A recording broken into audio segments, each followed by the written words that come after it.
Lizzie. Happy 10th day of Christmas, Happy New Year, and welcome to 2020. This is my first video of the new year, and it's going to be 10 reasons to cross yourself going through your daily life.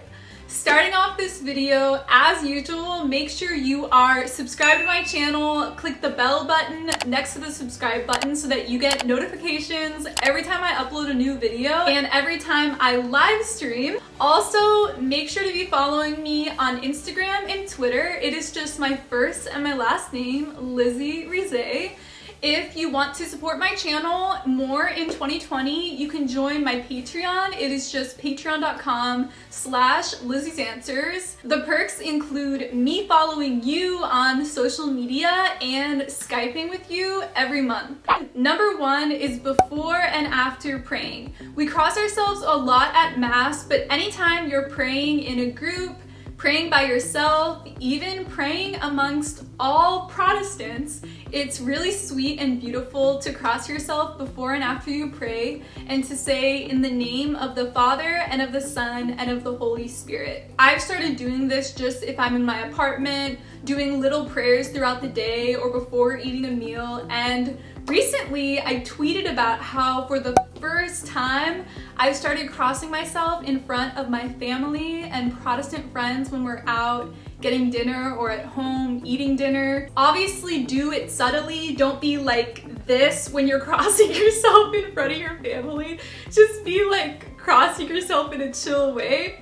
But I think it's a really good show of the Catholic faith, but in a humble way, to just show people around you that you're Catholic. Just like how wearing a crucifix necklace or a saint medal also shows that you're a Catholic. I also want to say real quick, because a lot of people are going to comment asking, I almost became an Orthodox Christian rather than Catholic. I was attending Divine Liturgy for 7 months before I started RCIA and went with Catholicism. So I still cross myself somewhat the Eastern Christian way. So I put 3 fingers together for the Trinity, the Father, Son, Holy Spirit, and then the other 2 fingers represent the human and divine nature of Christ. So when I cross myself, I do my own rendition where the 2 fingers are kind of flying in the air together, but you're supposed to go like this. And I do cross myself the Catholic way. For the longest time, I crossed myself this way just because I was attending Divine Liturgy and it was kind of ingrained. So my first time crossing myself the Catholic way was actually at my confirmation when I finally decided to not be rude to everyone at Mass. Number 2 is when you are flying in an airplane. Cross yourself before you take off, and when you're crossing yourself, ask God to take you on a safe flight so that all of you don't die, and if the flight does crash and everyone dies, for everyone to be brought into the kingdom of heaven, for people to not be scared during the flight. So as you see during this video, you'll notice that every time I cross myself, it's something that is so automatic, but it forces me to pray all throughout the day. And then when the flight lands safely or after a lot of turbulence, I also cross myself and I thank God for having a safe flight and everyone getting to our destination. Number 3 is to cross yourself before and after driving in a car. I actually learned this from a Dominican priest who I was hanging out with. And by the way, he did not own the car, which he made really clear because they're not supposed to own a lot of property. It was like the group car and he was taking me to the train station, so just to not cause scandal there. We crossed ourselves and then he said a prayer of safety even though we were just driving like a few minutes away. But it clicked in that moment that it's actually more dangerous driving than flying. You're more likely to die in an accident and cause a traffic collision if you're driving in a car or a bus rather than flying in an airplane. And so it also makes sense to cross yourself before you're about to drive and then to cross yourself and do a thank you prayer when you finish driving. Number 4 is whenever you hear an ambulance or a fire truck. This involves me walking down the street or even in my apartment, crossing myself quite a bit just because where I live is really close to a hospital and a fire station. Even when I'm at Mass, there's a lot of times fire trucks and ambulances that go by, and so I cross myself in the middle of mass as well, just because of the sirens. But the reason I love that this has become so automatic of me crossing myself is that I pray for a few minutes really intensely for the person who's about to die to save their life. And if it's God's will for them to die in the situation, that they die in God's grace and are taken into heaven or taken into purgatory to be in heaven one day. And I pray for the first responders and for the emotions of the relatives who might lose someone they love. And so I cross myself and I pray for everything possible in the situation for everyone that could be involved. Number 5 is for police officers and their safety. I know this is really controversial just because of Black Lives Matter and a lot of police shootings. I've made a lot of videos talking about systemic racism going on in the country that I'm going to link up here and in the video description. If you want to know my views on that, I've addressed it really well, I think. I have cried so much, especially living in Florida, for people who have been wrongfully shot, who are African American. Actually, one of my best friends, his cousin was shot and killed in the county my parents live in Florida, by a cop off duty. My friend's cousin was unarmed, so I cried and I feel so much compassion for those situations. So that's a huge caveat. But the majority of police officers are good people who die in the line of service all the time to protect and love and take care of our communities. So it's really important every time you hear a police siren to also cross yourself and offer up a prayer for the safety of the police officer and for the situation to be dissuaded, and for anyone causing violence that the police officer is driving towards, for them to calm down and not to commit a violent act, and then if they do, for God to forgive them and them to find God. So just everything involved in the situation. Number 6 is something I learned when I was in Ireland. Everyone did it and they would look at me and were so confused why I wasn't crossing myself. But every time you go past a Catholic church where the Blessed Sacrament is, always cross yourself and say a prayer to God.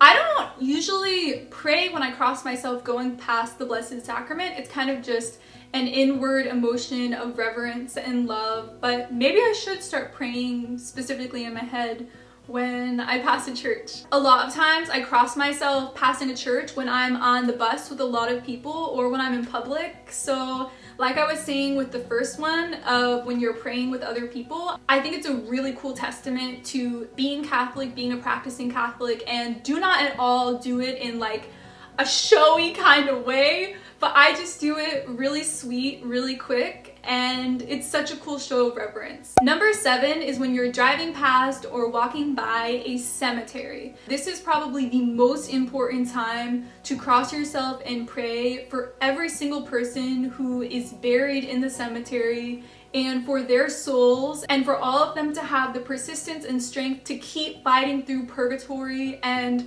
for God to go back in time and work so strongly in their souls to bring them to know God when they were on earth, and for everyone to be accepted into his kingdom. By the way, that might have been so heretical what I just said about asking God to go back in time and do miracles. Comment below and let me know what the Catholic theology is on that.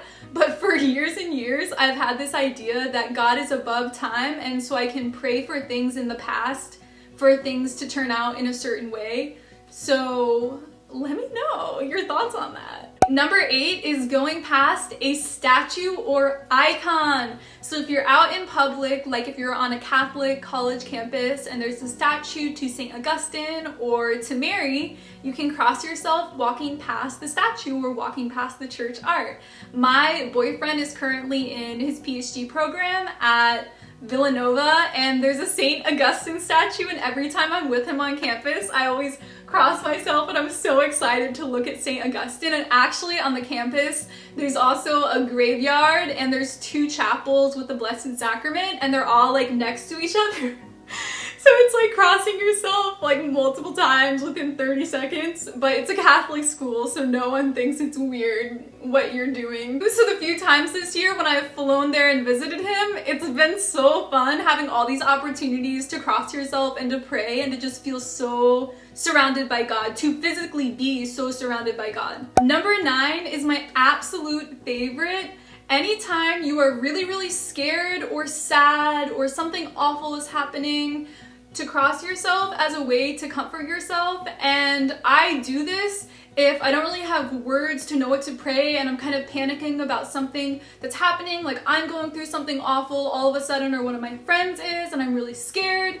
I always just cross myself and I feel God protecting me and the Trinity and the cross around me, and it's the most beautiful, powerful feeling ever that I have a way to epitomize and emulate a prayer and an emotion without saying anything, just immediately. It's a way to pray, and it's my favorite thing ever. I just feel like surrounded, like held in a blanket by God almost, if that makes sense. And number 10 is anytime you're going into a public situation, something that is either a presentation, a really hard conversation you're about to have, something for your job, an interview, anything like that. For me, anytime before I walk in to do a speaking engagement, sometimes before I film a YouTube video, just anything like official for your job or with relationships in your life, if you're having a hard conversation, I always cross myself before and do a little prayer that everything will be fine. And this is kind of like with number 9, where I don't usually pray anything like words in my head, but crossing myself just emulates so much everything I want of how I want God to watch over me and be there with me and work through me. So those are the 10 situations in your life to cross yourself and to pray throughout the day. Make sure to like this video, thumbs up the video, subscribe to my channel if you're not already, and hit the bell button next to the subscribe button to turn on notifications. I have linked below my Patreon, patreon.com/LizziesAnswers. You can support me for as little as $1 or $2 a month. So any amount helps me do YouTube full time. Again, make sure to be following me on my Twitter and my Instagram so you can see me post throughout the week. And I'm so excited anyone who signs up for my Patreon so that I can follow you guys on social media too. I love you all so much, and I will see you in my next video. Bye!